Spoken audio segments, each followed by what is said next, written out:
Alright, so this recording will help you in your DBQs to get a little bit more of a way to go as far as your thesis. Now, your thesis is going to be in your intro, always in your intro. Right? It has to be there. In the thesis, you'll see me refer to this a lot with this roadmap idea. And we'll flesh that out in a little bit. But your thesis, it should not be a rhetorical question. It should not be this question that kind of builds suspense. I know in a lot of English classes they teach you to do that, and that's all well and good if your point is to kind of hide things from the reader until later. But for the types of papers you're going to be writing in here, you want it very evident that this is what you know has happened, and you want to express that as clearly to the reader as possible. So this is a different type of writing. You want to be very open, and you want to be very direct with your evidence.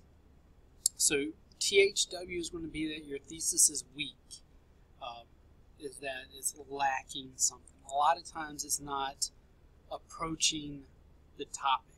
So if your DBQ question is was Andrew Jackson Democratic or not, your thesis may be talking about Andrew Jackson being a good guy, but it may not connect to him being Democratic. Thesis overdrawn.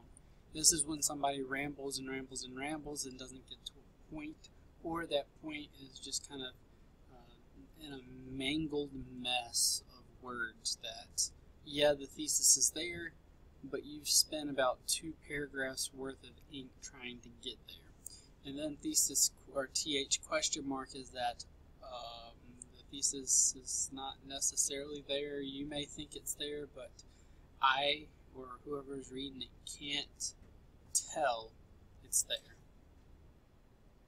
Alright, so let's take a look a little bit more closely. Alright, so this is reviewing what we kind of just already said. It has to be in your introduction. It needs to convey the author's opinion. So you have to answer the question in some way. Your DBQ, you have to answer your question in some way. You can agree, you can disagree, you can modify the question. So if you're talking about, let's go back to that thesis, Andrew Jackson, was he Democratic or not? So you could say, yes, he was very Democratic. You could say, no, he wasn't Democratic at all. You can modify that thesis where you could say he was kind of Democratic in certain ways and in other ways he wasn't. So you have to convey your opinion. You've got to show a level of understanding for other interpretations. You can't be out there and just say that this is the only way to believe this and that all other people are stupid. You can't do that. You've got to answer the question, and you've got to give a roadmap of your argument. You can't just say that Andrew Jackson was a Democratic guy. You have to kind of give the reader a little bit of your argument. Where are you going from here? Where are we ending up?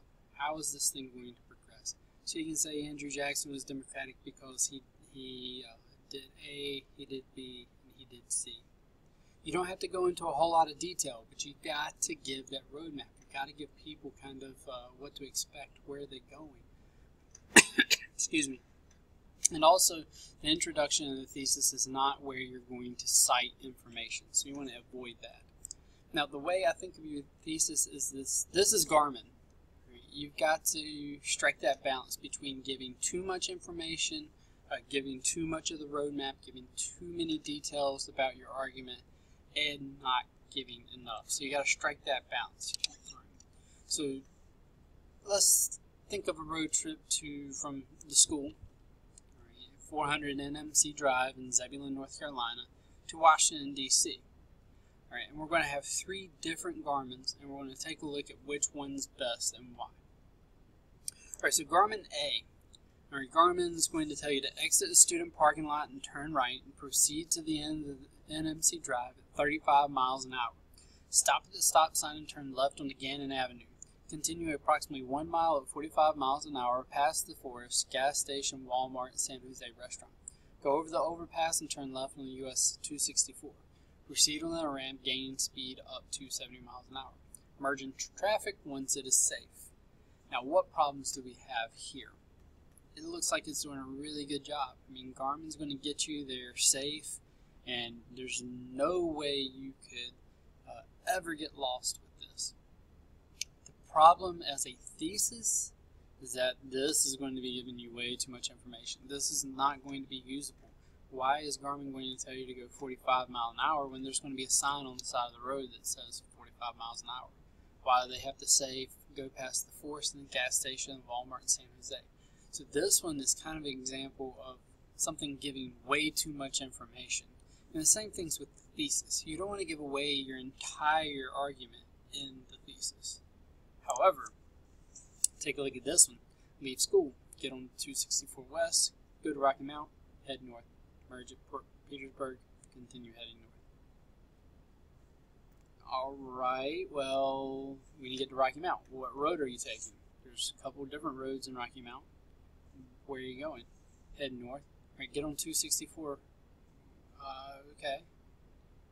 So go to 264. You're immediately turning to go to Rocky Mount, but it doesn't say exactly which way to go, where you should be. Merge at Petersburg. Right, that's kind of vague. Continue heading north. Heading north on what highway? Where are we going as far as heading north? There's a lot of roads going north. So this one's not giving you enough information at all. It's very vague. It's not directed. It's not going to be detailed to the point where you're going to understand exactly where you're going. All right, so Garmin C. Leave NMC Drive, turn left on Gannon Avenue, turn left onto 264, turn right onto 264 West, 64, it should be 64 East, go into Rocky Mount, exit right onto I-95 North, continue on I-94 to Washington, D.C. It gets the basics, it will get you there. These are the directions to get you to Washington, D.C. If you follow these, there's going to be a couple things you may be confused about along the way, but it's going to get you there. Right, this is what you need to do. You got to strike that balance between too much information and not enough information. All right, so let's take a look at it in the real world. I'm not going to read this completely to you, but I want you to kind of stop the video now. Take a look at this example, and we'll try to fit it into one of those frames in just a second. Alright, so we're back, and this one is going to be an example of a thesis that gives way too much information. He goes into all the details. This is where you're probably going to need to cite information. So if you're citing information, that's going to be into your argumentary paragraphs, not in your thesis. So this one, he's going a little bit too detailed, especially when he talks about after the corrupt bargain election in 1820, Jackson rallied the common people who protested National Republican pro-business policies. Continuing the economy, that's going a little bit too detailed. Alright, so let's take a look at thesis example B. Again, read it, and we'll take a look at it in just a second. So thesis example B is one of those that was very, very vague. Andrew Jackson, while having democratic element in his personality, was a true tyrant. His policies towards minorities proves that he did not stand on his principles as a democratic individual. It is a thesis. It's an okay thesis, but it is very vague, talking about policies towards minorities. You could go into more depth talking about his that he kept slaves, that he was kind of brutal towards the Indians. I mean, those are all things that you can mention a little bit more directly here.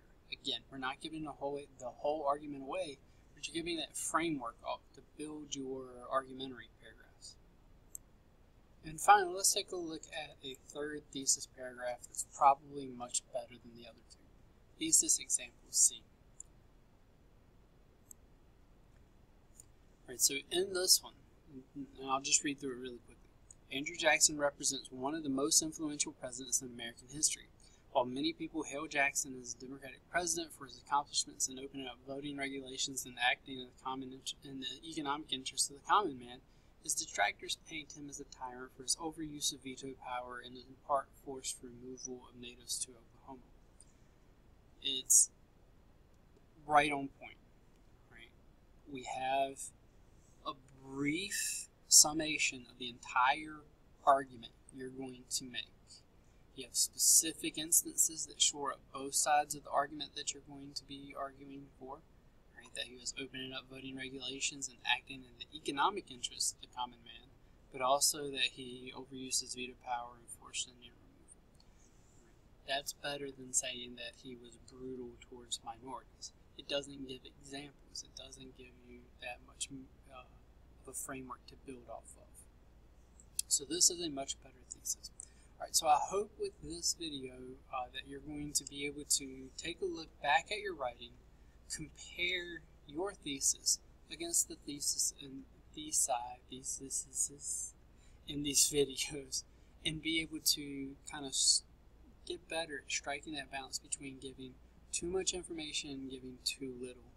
For our classes, what I've seen over the past 4 years is that students start off giving too little information in the thesis, but we're going to get really good at this by the end.